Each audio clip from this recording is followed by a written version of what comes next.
So here on today's show, I have with me Rugare Gomo. Rugare, is that correct pronunciation? It's perfect pronunciation. Got the R rolling happening there. It's a little bit of the tiny bit of wog in my blood that allows me to do that. Exactly. I love always testing Australians saying my name.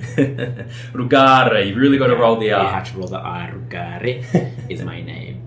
So you've come a very long way to be here. You've got quite an incredible journey.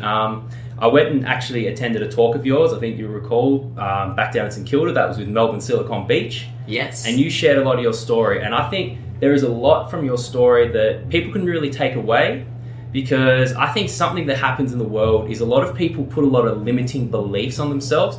So I always find it interesting when you got somebody like you who, to be in the position you're in now, has to go through so many different obstacles to get there. But here you are now. We're sitting here. So yes. I want to hear more about you. But before we get started, just briefly, right now, you're doing high performance coaching. Is that? Sure. So I'll just share a little bit about myself inside of how I'm related to in the world. So I'm related to as a high performance coach, a lawyer, investor, and a philanthropist. That's how I'm related to in the world. You know, so many people always start by, what do you do? So it's very specific how I'm communicating this, because what I exist for really is to touch and inspire the lives of people. That's what I exist for. And then I have different projects and organizations that I use as my vehicles to bring that to life. And as a result, people relate to me in a particular way in different scenarios. Yeah, okay. All right, so to begin with, I don't know, how should we begin? I think a great way to begin would be, let's talk a little bit about your story. So tell us where this begins. So you're from Zimbabwe?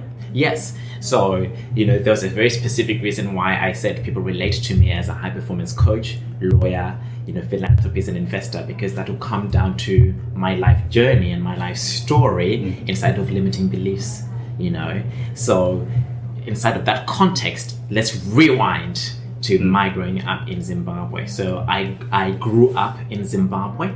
I grew up to a very loving family. I love my mom, my dad. My mom and dad, you could say, were like community workers, social workers. My mom was heavily involved in the early 90s in HIV/AIDS education. So she was one of the first Zimbabwean women going into community and sharing about HIV and AIDS, and talking to men about using condoms, talking to prostitutes about protection, So my mom has already been in the community. My dad is passionate about youth leadership programs. So for him, the development of youth was very important, but youth becoming leaders for themselves and their lives. So they had youth leadership programs, street kid programs, family counseling programs. So I grew up in a family that had lots of different diverse people coming to our home as well. So that just gives you a context of my family life. Yeah, and already your parents, they're sort of taking on roles. They're not easy roles at all. I mean, I'm sure, especially with your mother going out there being an educator in that field, I imagine that must have been very sort of maybe uncomfortable kind of role, I would imagine. And then I suppose your father as well. I think, did you also mention he was a pastor? Yes, so my dad trained as a pastor, so that was the context of it. But it was non-denominational. It wasn't about making people become a Christian. It was really about instilling extraordinary values in the human being so that we can live empowered and enabled lives. Yeah, which is I think that's very important as well. And especially the fact he was doing that work in the youth community, I can imagine you guys would have had a very big impact. And then I suppose the exposure to the different types of people, as you were just saying before. Yes, so I'm proud of my mom and my dad because of their exposure, or the difference that they've made to the people of Zimbabwe and to the African continent at large as well. And so that also helped me with the kinds of values that I have. Now, one of the things to note is that my mom and dad never got to have a university education. They're rural. They actually came from rural villages, and so for them, they didn't have the same kind of opportunities that were starting to be available to my brother, myself, and my sister. But when my mom married my dad, she requested that and asked my dad to make a promise that all the children would get an education that they would not otherwise have had, which was very, very extraordinary for them to create that as a context. Which I didn't grow up in a wealthy family, yet I'm here today talking to you, Zach, and I'm speaking in English. That was very important for my mom and my dad, that their children could speak and communicate globally. And English happens to be one of the languages that you get to communicate globally and open opportunities. What it was like in my family is you wouldn't go to bed without reading books. So every night you had to read books. I grew up watching BBC, CNN, being exposed to the wider world out there beyond what was happening in Zimbabwe. And so in my family, my voice mattered. So being able to communicate and share my thoughts and my ideas mattered. And I'm always grateful for that kind of upbringing, considering I lived in a context where children should be seen and not heard. But for me as a child, my voice mattered. And so I now have the privilege of continuing to use it now, today. Yeah, and the importance of using your voice as well. So I guess getting back to that there, so growing up, I suppose, because your parents were also working in those certain fields, I suppose they sort of really grasped how important that sort of concept is in using your voice. And now, of course, you use that to inspire and empower people. But from that point there, so you're in Zimbabwe, you're growing up, you're being exposed to English, but your parents, it wasn't initially part of their plan for you to come out to Australia, was it? No, it wasn't even. It was not in their purview whatsoever. So inside of my mom and dad's work, a lot of people would come and volunteer for either my mom's organization or my dad's organization. We had people from the UK, Australia, Canada, the US, and typically they would intern, it could be for 2 weeks, 3 months, 6 months, 12 months. And they would actually come and stay in our family home. And that was really exciting for me, as a child, you're having people from a different part of the world. It's an adventure. It opened up my world and my mind to new things that would not necessarily been available in the context I was growing up in Zimbabwe, in my small city, Mutare. Yeah, because I can't imagine there'd be a lot of diversity in community in Zimbabwe. I mean, is that a false assumption, or? There is lots of diversity in terms of, the villages, the dialects, but there wasn't at that time I was growing up the kind of opportunity to explore the world, unlike many Australians where coming of age is typical to go on your working holiday visa, get a working holiday visa, travel to the UK. Yeah, that's impossible. What we're doing is getting into university, making sure that we have a job and surviving. If you don't get an education, you don't create income, that means you're not going to survive. That's the game for us. Yeah. So, very different context. So for myself, by having this exposure of reading books, having people from overseas come and live with us, it grew inside of me that one day I'd like to go and explore that for myself and not just be able to read it in the books or just hear it from another person in our home. So that's part of what stirred inside of me as well. Another thing is, because of the way I was raised, I also did not always have a sense of belonging. So English is my first language, but when I went to school, nearly all the people spoke Shona. So immediately I stood out in that regard. I had a voice. So when I saw injustices, I would speak out rather than be timid. I'd go after it. So already I felt like I was different in that regard. Now, so that was what was inside of me. However, that's not how it shows up as a child. No. How it shows up as a child is, protect yourself. Don't stand out. Be quiet. Only avoid people so that you're not bullied or targeted. Even though inside of me, I had this strong urge just to continuously express myself, to go after things that were bigger than I knew myself to be. So many people would relate to me as shy, quiet, and timid, actually. Yeah. But that's not who I was. That's just how people related to me. And this is what is very normal in the world today. People say, oh, you're an extrovert or you're an introvert, all these labels that are put on people, society puts on people. I don't subscribe to that. People actually think I'm an extroverted person, but believe it or not, I don't really like spending time with most people. I actually spend lots of time by myself most of the time. And I'm out here using my voice and I'm charismatic as I'm doing it, but that doesn't make me an extrovert. No, and I could definitely relate to that. I'd definitely say I wouldn't subscribe to being either an introvert or an extrovert. I have times where, I'm out there, I'm loud, I'm trying to, maybe I've got an idea, so hey, let's make a video or something. Sure. Or, I suppose you'd say something like podcasting is kind of extroverted, but just like you, I really like my alone time. Yes. The thing that's distinct about me now from my past is that I'm free. Yeah. So I'm not an introvert or extroverted. I'm free. Yeah. So I'm free to be exactly myself. So I'm actually free to express my ideas.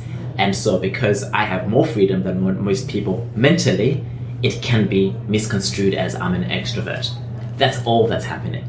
Yeah. And even there, that's an example, I suppose. People always try and put things into boxes. They try and put people into categories, but you're not bound by anything, are you? Not at all.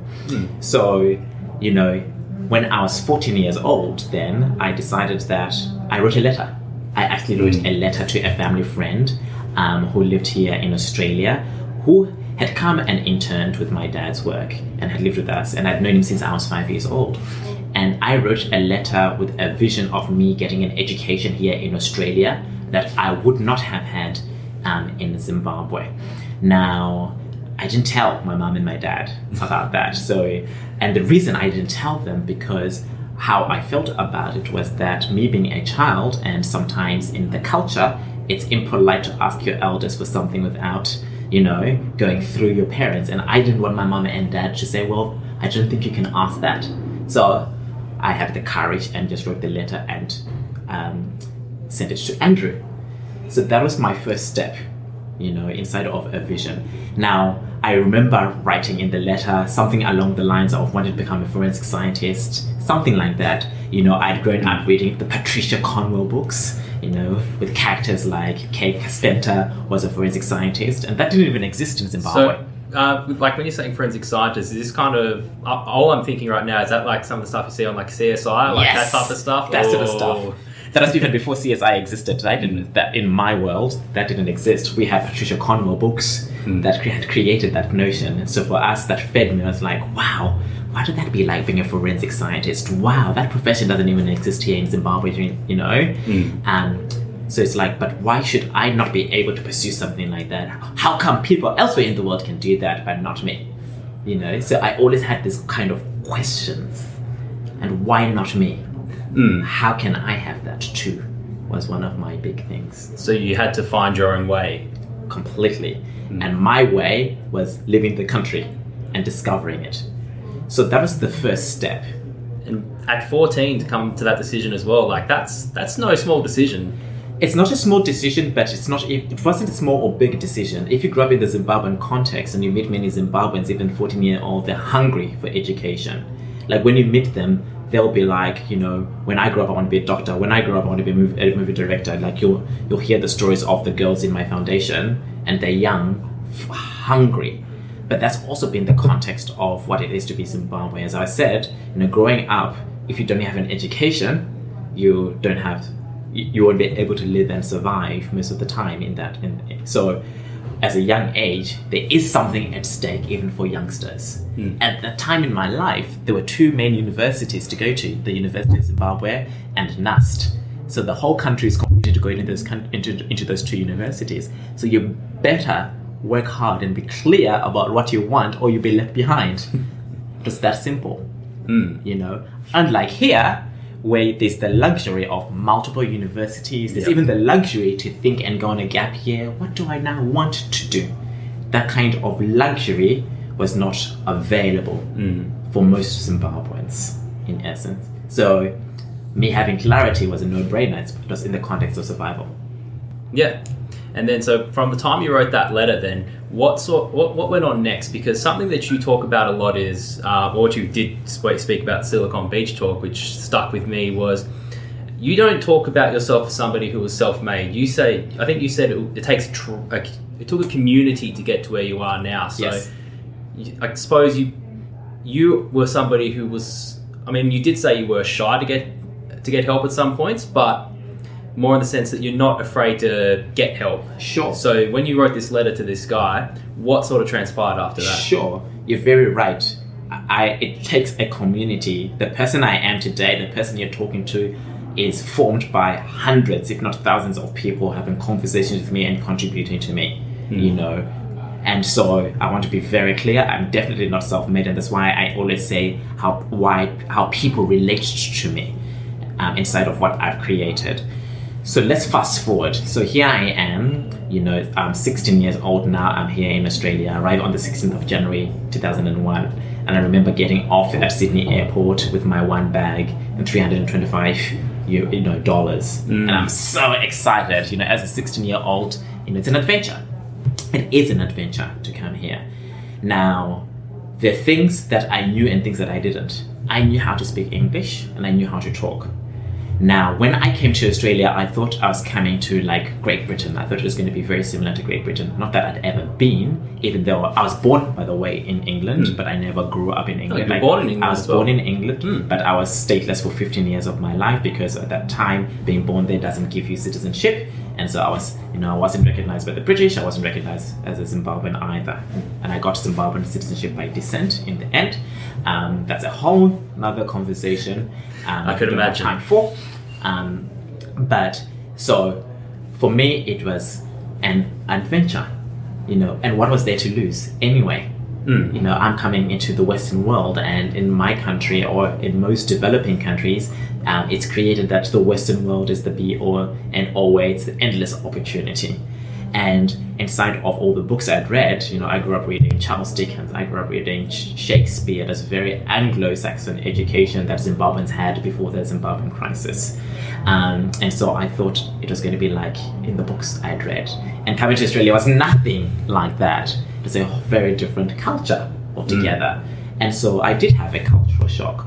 You know, I had the cultural shock of, first of all, that not everybody wanted to go to school in Australia. I thought that everybody would have gone to school and everybody had got a degree.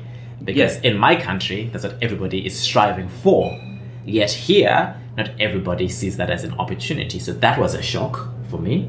Secondly, growing up in Zimbabwe, we did not have dishwashers, microwaves, or what do you call them, washing machines. Well, we didn't have any in my home in any case.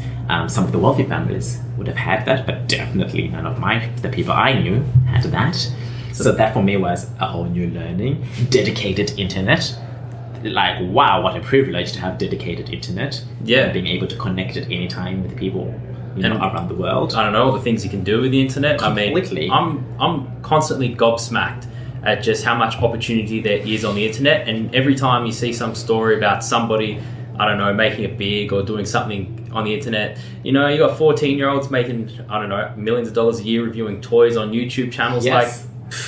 And I think it's something that gets overlooked a lot. I think a lot of people overlook the potential of the internet, potentially because of their own limiting beliefs, or maybe they don't fully understand it. But correct. Like, for example, here we are on video and talking, but for many people, doing this right now would be very confronting.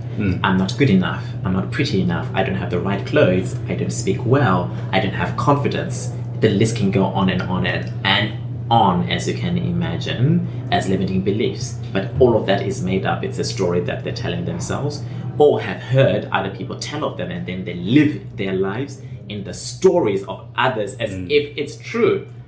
Crazy. Or to try and live up to what they think other people's expectations are. Correct. To try and fit other people's molds, And definitely that's something I've been really making a conscious effort of, is to try and remove myself from other people's expectations, even to the point where I almost try and remove myself from my own expectations, to try and free myself in a place where I can just sort of go in a direction.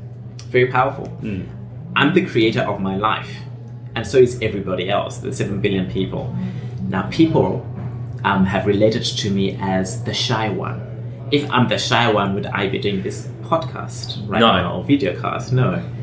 I've been related to as not good academically. If I was not good academically, would I have created the myriad of businesses and philanthropy that I've done? Nope. So we must be on high alert regarding what the lies are and what's actually happening in reality. Now, I guess we don't always produce our intended outcomes, but it doesn't mean that you're a failure. It all means that you just didn't produce your intended outcome. And there's a whole opportunity to review, look at the actions that you've taken, and look whether they're effective or ineffective actions. Life is really simple. Yeah. Everything else is a story. One of my old bosses, he once said to me, a mistake is only a mistake if you don't learn from it. And then, of course, he got the hundreds of, probably even thousand myriads of different quotes that essentially say the same thing, which is really probably one of my favorite ways I've heard it is success is failure turned inside out. Is probably, and that's kind of going all the way forward to, I suppose, a lot of people they're fearing the failure. So one, they put themselves into the box. Two, they've got this constant fear of, well, what if I screw up? How am I going to get back on my feet? Is this going to be embarrassing? And at the end of the day, it's just go out there, make the mistake, learn from it, and that will help you grow. Would you sort of agree on that point? Sure. And if more nuanced, and I can only share from my story as well. So there's nothing special about me. All human beings are the same. I happen to be black, you happen to be white, but you have fears, I have fears, you have dreams and aspirations, so do I. But so do every single human being. So one of the things I dealt with coming to Australia was I noticed how I wasn't even comfortable in my own skin. So that was one of the first things. There's always a context that we're brought up in, and that I was brought up in, that it's a white man's world. So as it's a white man's world, so as a black man, and this applies to many minorities, you have to work 10 times harder just to make it or go for the same opportunities. You hear it from as simple as Beyonce or Michelle Obama or Barack Obama or Oprah. As black people, inside of the context, it's a context that it is a white man's world. So to stand out, you have to work 10 times harder. So I did work 10 times harder, but it was still in the context of me not being comfortable in my own skin. And along my journey, I got to choose and accept myself exactly the way I am and I'm not. Secondly, I'm gay. Yeah. In Zimbabwe, you can go to jail for being gay. Still? Yes, still. Oh, wow. In fact, there's still countries out in, I was doing this work today looking at how I'm going to make a difference to 1 billion people.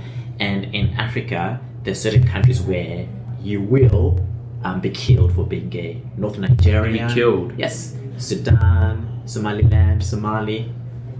There's a death penalty for being gay. There's only one country that allows me to adopt children if I choose to, and my relationship is recognized on the African continent. One out of 54 countries. So, am I going to use my voice to make a difference? Absolutely, because I have the privilege of being here in Australia to talk about being gay. I get emails and messages on my Facebook from people saying, thank you so much for sharing your story, with pseudonyms, by the way. And then they'll tell me, I can't use my real name on this platform because of all the stigma in my home country. That's what people in my community are still dealing with. That's not okay with me. No, it's not okay at all. It's a shame that we still have that in the world these days. Yes, but it's not only in the African countries. Here in Australia, the number of people who are still hiding their sexuality because of the stigma, because of the point of view of getting opportunities is still rife. We have high suicide rates in the gay community still in Australia. Because if they come out to their family, what does that mean? Will I be ostracized by my dad? Will I be accepted? That's so not okay. And we live in a so-called the first world country. Yet it's happening under our noses right here, right now. So who are we going to be about that? Is there times where you feel disadvantaged because of your sexuality still? Is there anything where you still may feel discriminated against for that? Well, I've never felt it. doesn't mean it's not happening. Yeah. So I don't live in the context of others. So I've got my values. I know what I'm up to. So people are either going to opt in or opt out. It's that simple. So that's how I live my life in any case. But my story is also unique. And I want to create a context, because all the results that you get in life come out from a context. If I live in a context that I don't get opportunities because I'm gay, I'd find that would be my reason all the time. Yeah. If I lived in a context that I don't get opportunity because I'm black, I'd always find that everywhere. So my context is very critical, and most people don't even know what their context of life is. So part of me being a high performance coach is that I'm always distinguishing with the people around me, their context for the results they're producing in life. So it's because then I'm either playing the game of, I'm a victim, or I'm playing the game of, I'm making a difference. Very two different things. Yeah. The things may show up the same in both contexts, but how I respond to it is very different in that regard. Yeah. Okay. Does that answer your question? Yeah, that does. So what you're sort of saying there is you could adopt that victim mentality, well, not a victim mentality, but if you had that sort of mentality, you'd be putting yourself in a box and holding yourself back. Correct. So for example, I was Westpac the other day and I was closing down a bank account, and this is what the woman said to me. Please keep your card out, because you're going to need to use the same card for closing down all my 4 bank accounts. So I inserted my card, removed it, and was about to put it back in my wallet. And she was really irritated with me. She said, I told you to keep it out. That's what she said. In that moment, I could be like, are you being racist to me? Are you talking to me that way because I'm black? That I could be that way. Yeah. But all that happened, she said, was, I told you to keep it out. And I can be like, actually, you did. You actually communicated that to keep my card out. I was not fully present, and I was about to put it back in my wallet, and that's really irritating. I irritated her in that moment, and I can be responsible for that. Now, where we could go to as minorities is, that's racism. But the way she responded could have been no different to if it was a white person, a person who's Muslim and Indian. I don't know. But I know that I have a say in how I'm going to be in every single moment. And in that moment, I could see my reaction, like, how dare you speak to me that way, But I chose to be responsible that it was actually my action that brought that outcome in that moment. Now, I want to be very clear. Yeah. And be very responsible for my communication. I'm not saying racism doesn't happen. Yeah. Do you get my communication? Yeah. I'm not saying discrimination doesn't happen. I'm not saying that homophobia doesn't happen. It all does happen. However, we have to be very nuanced about it in every moment. Otherwise, if we just call it out in every single moment, like, they were angry for me, they're racist, that then there's no nuanced conversation of what it really is anymore in that regard. And I want to be very clear, racism, discrimination, homophobia still happens. Yeah, of course, no. I think I would say as a society, especially in the West, we're getting better at eliminating those things. At the same time, as you said, they do still exist, but I think what would be an important takeaway is to not limit yourself because that may happen, or because of the fact this is a good point. So the question is it really being eliminated, or is it being disguised as different things now? Okay. That's the question I would be actually asking.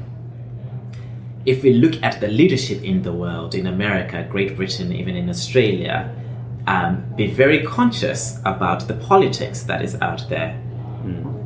Kids might not be able to go to certain schools because they're gay.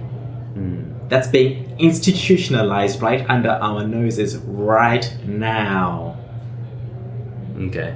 Yeah. So there's still a lot of issues in the world that we need to sort out, but... Completely. I'm not saying that the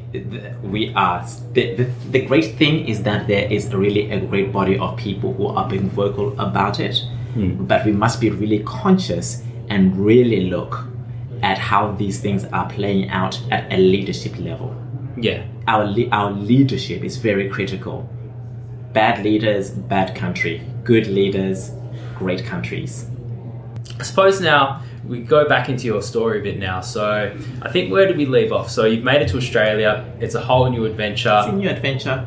You know, as I said, what became apparent was like not being comfortable in my own skin. I was now surrounded by, my whole community is white, so it was I stood out. I was the only black person at school, you know. Did that make you feel uncomfortable? It didn't make me feel uncomfortable, but I stood out.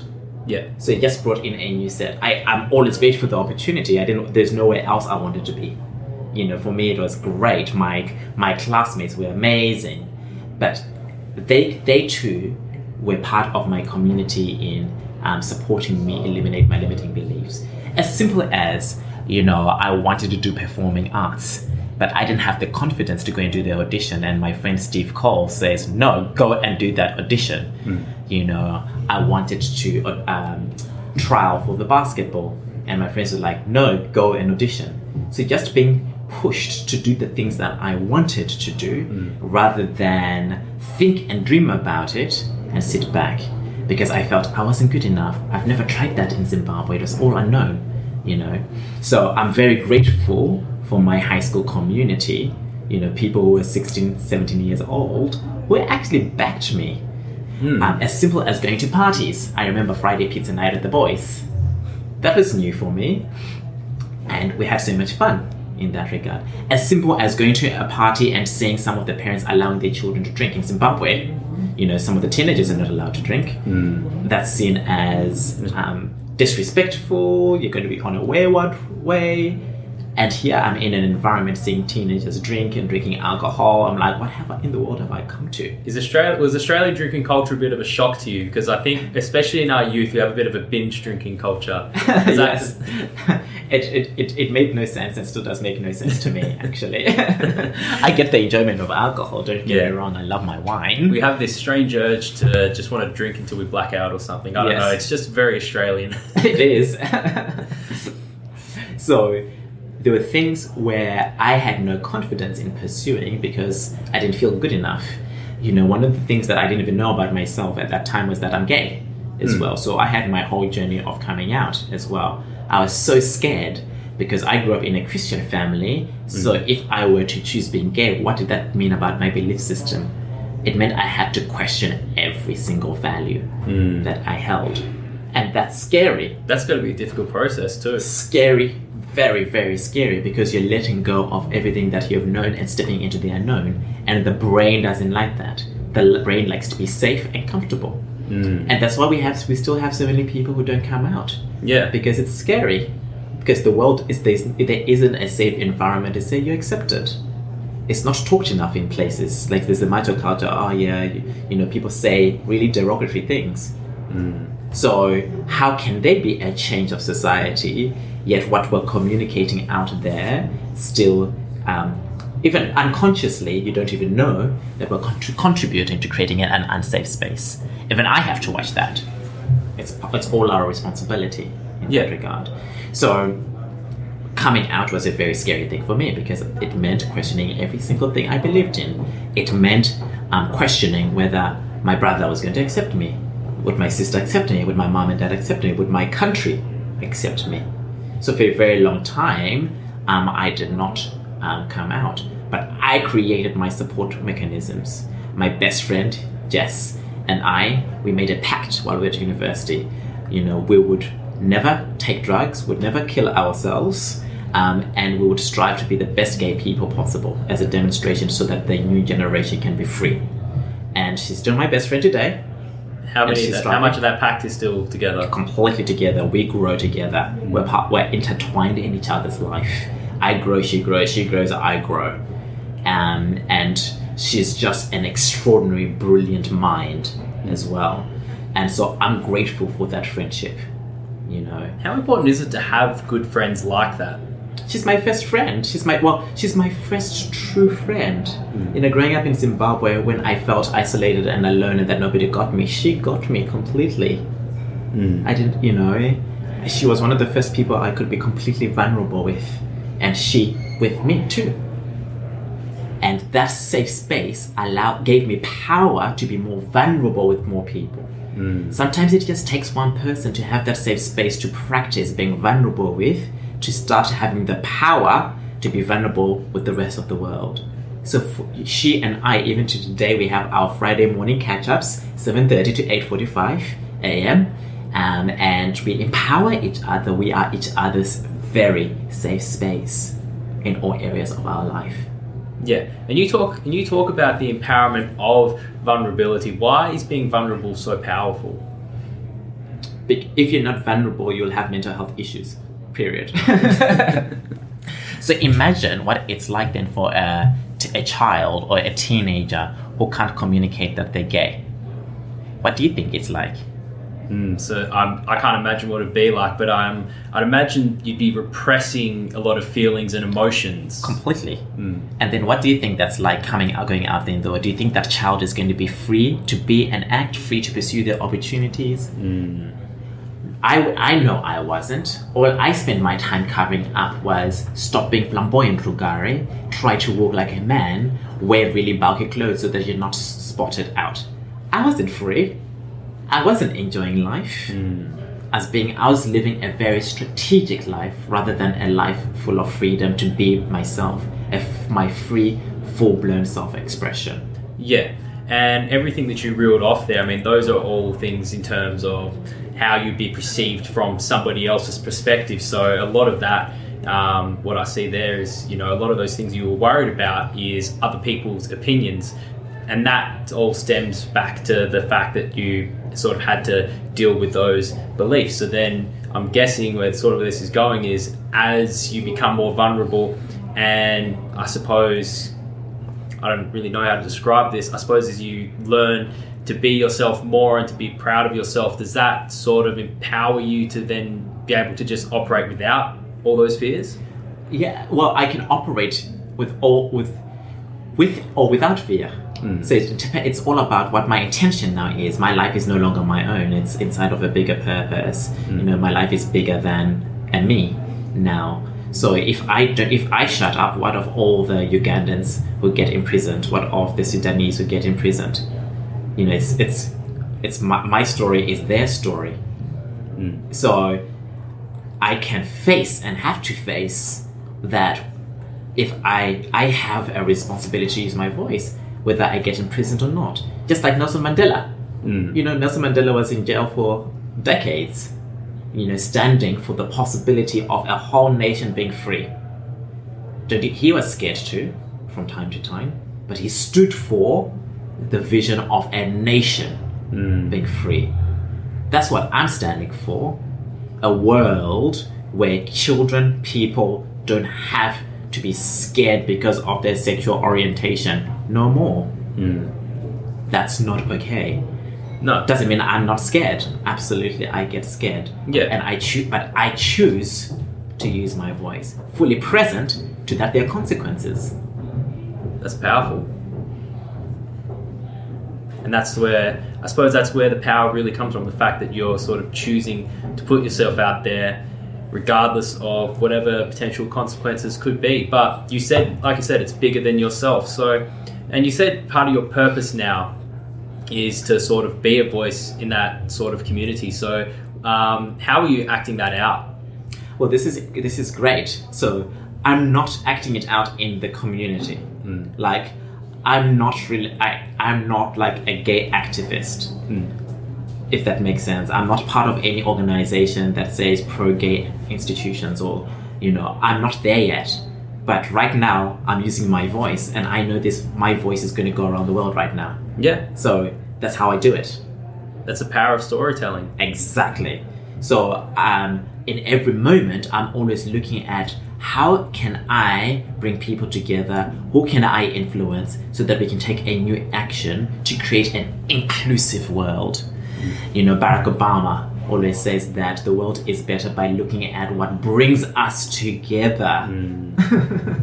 Yes, that's very important. And that's also sort of the power of collaboration as well, I guess. People working together, creating good environments, creating good networks. And then that's something as well with the internet. There's so much power with collaboration, and you see something I find amazing as well is just the information sharing, people coming together and just sharing really good and important information, making people aware of these things. I think it's good also that, you're on here now, you're speaking up about some of the issues that you see. And then I imagine them, people are going to see this, and I imagine people are going to be inspired by this as well. So it's very important that we do share and we use the resources like the internet to share important messages. I just finished reading the book by Michelle Obama, Becoming. Off the charts. If you've not read it, it's a must read. Everybody must read that book. Critical. The thing that has given me new power, so she's given me new power by really owning all of my story. Sometimes I feel that my story, or even the little things, don't matter. The little things do matter. Because my history is different from your history. So if I can share my history, you can be in my world, and you being in my world, and perhaps there can be something that we can do together. And if I can hear your story and the nuances of your story and your history, I can be in your world. And sometimes we might find the similarities from our past histories as well. That's where the magic is. So I've made a commitment to myself for my entire life to really own my entire life, every single story, all my past, all my mistakes, all my failings, or what I have considered my failures, all my successes, and share in the detail of that. Because inside of the sharing of the detail is where the access for something new to arise. I choose no longer to live my life in the context of shame and guilt anymore. Done that doesn't serve anything. But I choose to live in my life in the context of inclusiveness, diversity, love, affinity. That's where I choose to live from. And it also includes my humanity. I'm not perfect. None of us are. No. But we don't live in a world that allows for our humanity anymore. And that's why many people might choose not to be on a podcast like this. I'm not good enough. I'm not beauty enough. I failed. But what that time when I went bankrupt? So many things. But there's power in every story. Yeah. And do you have a particular story of maybe a failure that you'd like to share? Or so many. Where does one even begin? One of my so-called failings in life was when I started out in business for the first time. I had a view, I've had this opportunity to come to Australia. So I've had this context of like being an ambassador for all Black people, and that the whole world is watching me succeed. So I had no space to be vulnerable, but I created that was all in my mind. So the thing about it was that, I was so scared of people. So this is all to do with me, my limiting beliefs. I'll go to meeting after meeting. I'll create what would be possible, as a consultant. People would want to work with me. I'd go home to want to write the proposal, and then I wouldn't. What would show up is like, why would they want to work with me? I'm Black, I'm gay. They're pretending. They're just being nice. They're just being nice. But my limiting belief was that I could not see what people saw in me. So I stopped making money. I did not have any business, because by the time I would send the proposal, it would be maybe 2 weeks later, 3 weeks later, and by that time that person has moved on. There was no integrity in how I operated, and it had nothing to do with them. It had everything to do with my context, how I related to myself in that moment. And then when people would ask me, how are you doing? I'd say, I'm fine. But I was drowning. My debts were piling up. I had over $25,000 of credit card debt. I'd borrowed $30,000 from my uncle to start this business. I had my sister's school fees to manage. All of these things. were happening. And then I'd go home and I'd be so, feel worthless for myself, feel such a failure for myself. And then I'd open my laptop, watch Netflix or TV at that time, and then order pork ribs. So I always tell people I ate all my money in pork ribs. Uber Eats is the most dangerous app on my phone. I think I need to delete it. Too much money goes there. Comfort eating. Pork ribs, and then it all came falling down. I had to move out of my apartment in South Bank. Then I had to start a whole journey of allowing to be contributed to. So I called, again, some friends, Paul and Chanel Robertson from New Zealand, who were living here. And I shared with them what I was dealing with, and I asked if I could move in with them. I, first of all, slept on their floor, in their apartment. I slept on their floor in their apartment. They fed me. In exchange of that, I coached Chanel in her business, and she actually she's a global sing-songwriter for children. Oh, wow. And inside of that coaching, she actually was a finalist in the TUI Awards album a couple of years ago, which is extraordinary. And I was really good at that when given the opportunity, but I did not have confidence in myself. So I had to then share with my family what I was dealing with, which was scary. I was like ashamed. My brother is a big deal. My brother is at the top of his game in the world, in what he does. I can't talk about what he does. It's private. But he's a big deal. And so it's like, my brother is better than I am. I had all this shame and guilt that I failed. My parents had let me go when I was 16 years old just to get myself in over $80,000 of debt. Useless. What a failure. And a lot of people in that situation too, that I think, if you examine that, so you're like $80,000 in debt, you have to sleeping on your friend's floor. Like a lot of people would think in that situation, like that could break some people, I would imagine. Correct. I mean, that'd be a lot of stress. I was stressed. I could not get out of bed. I didn't even know what depression was. But what I knew was that it was very difficult for me getting out of bed in the mornings. That's all I knew. But I had no language for it. I'd never felt that way before.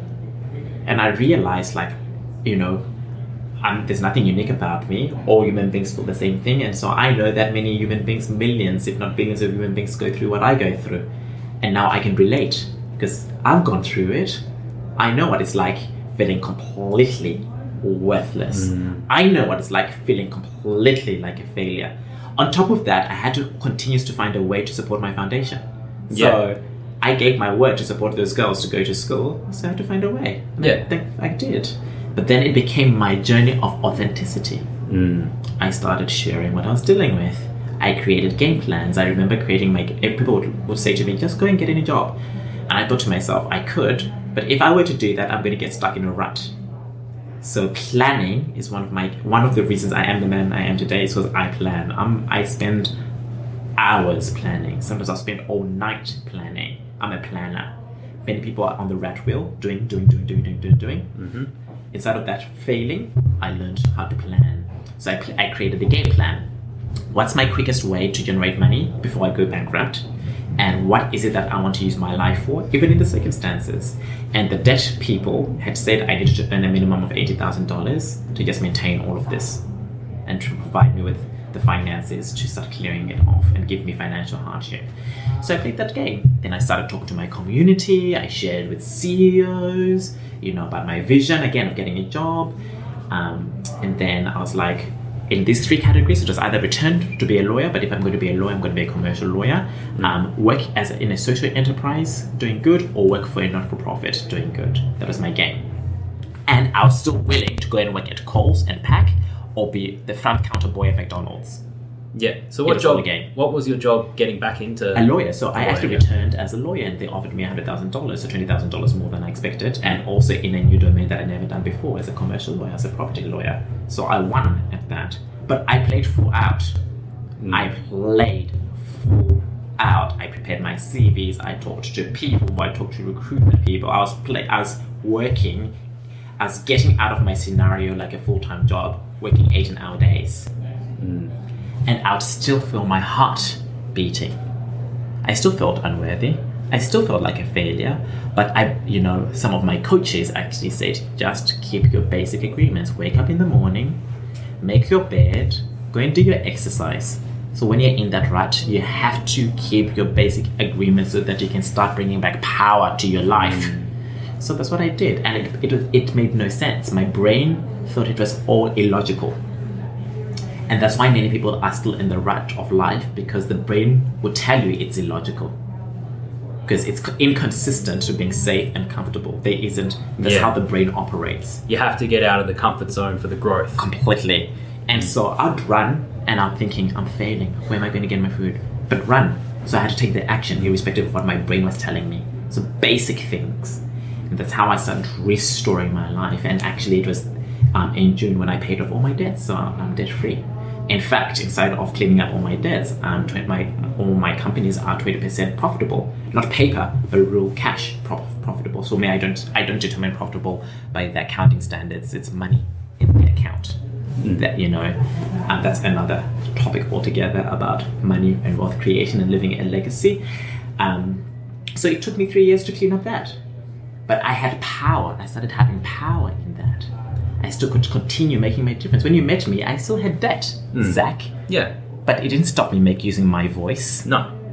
I stopped. It didn't mean that I was worthless. No. All that happened was I had debt. There was an old version of Rugare called Not Confident, but then there's a new version called, I have everything and I have infinite possibility and I can do anything I want and create anything.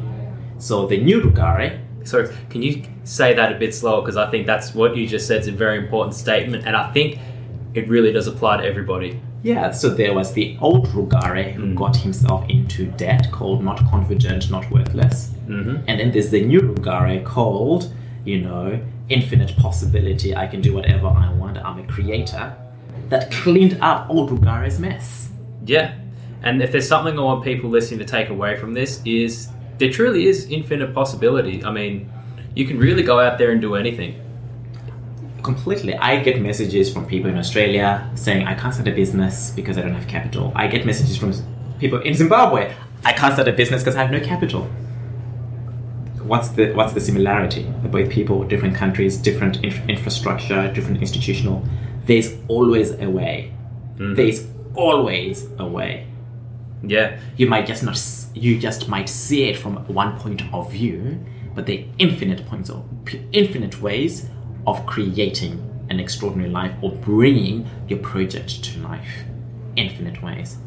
An example of that is my foundation, the Gomo Foundation. Rugare, the Gomo Foundation. Yes, there are infinite ways, of bringing things to life. So here I am, I'm in Australia, I'm not a billionaire. I'm not even a millionaire yet. I am playing that game inside of an inspiration of wanting to make a difference and being a role model, but not inside of just wealth creation for myself, but as an example and a representation of black people that if I can do it, you can do it.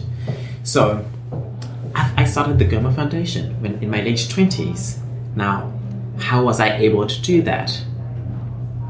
It wasn't inside of the money that I have. There's no money, but it's inside of looking at my environment and the network. So I started sharing my vision. I've had an opportunity. I want to give that opportunity to many people. Imagine a world if many Rugares also had an opportunity. What would the world be like? Maybe one of those girls would create technology for blind people to see. Maybe one of those girls would create the cure for cancer.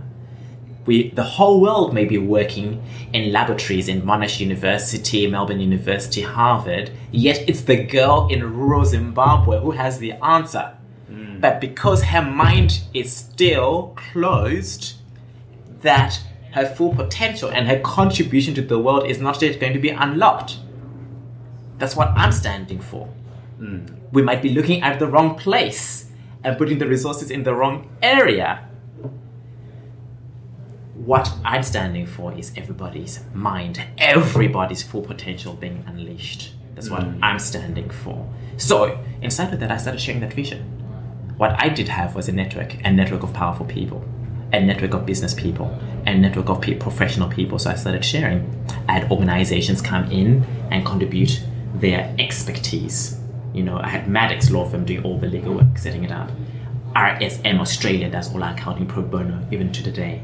You know, marketing companies, people from all walks of life. I have a board from some of Australia's top business people. And guess what? Nobody gets paid a cent. It's all inside of a big, big vision. I'm not saying that at some stage we'll need to do that as a resourcing thing to fulfill the vision. However, the big vision has brought so many people together to make that difference. And right now, we sponsor 7 girls. We actually have our first 2 girls completing year 12. We sponsored them from Form 1. From when? From year 1? Yeah, Form 1 is year 7. Okay, yeah. So it's from year 7 to year 12 in Australia. In Zimbabwe, that's Form 1 to Form 6 for 6 years of their education. And we just had our first girl finish university. That's amazing. Well, you know, and that's all inside of making a stand and bringing people together to make that happen. People who might have money, people who may have time, people who may have other resources. So I'm clear we can achieve things together. So I may not have the capital, but somebody else might have capital. The power of collaboration. Correct. Just like you and I collaborated today, you're creating a platform for me to use my voice. Yeah. You know, so today you're my partner in reaching and inspiring and touching the lives of 1 billion. Yeah, no, powerful. And I think what I want to leave this on here is because you did touch on it. I coined a term actually on a podcast that got about 20 views, but I coined the term. I kind of like it. So I'm sure you've heard FOMO, fear of missing out. Sure. I don't like that term. I really don't. It just bugs me. It bugs me. So I wanted to make up my own sort of term, and I've called it FOMP. And this is probably the only second time I've mentioned it out loud. Fear of missing potential. I think what we have in the world is a lot of missing potential because I think a lot of people limit themselves. Do you have anything to add to that? Yes. I always have something to add. Obviously, I could talk for hours. So, what I would like to add is that every single human being has potential. No matter where you live in the world, whether you're in Zimbabwe, Sudan, Chile, the United States, Moldova, everybody has potential. Not everybody has opportunities or resources. So that's what I'm out to accomplish. Yeah. Because not everybody has the tools to unlock their potential. And unfortunately, in the world that we are in today, you know, the world we are in today is a legacy of the Industrial Revolution, and sometimes our education doesn't actually unleash our full potential. So my job is to empower people with the tools to unleash their full potential.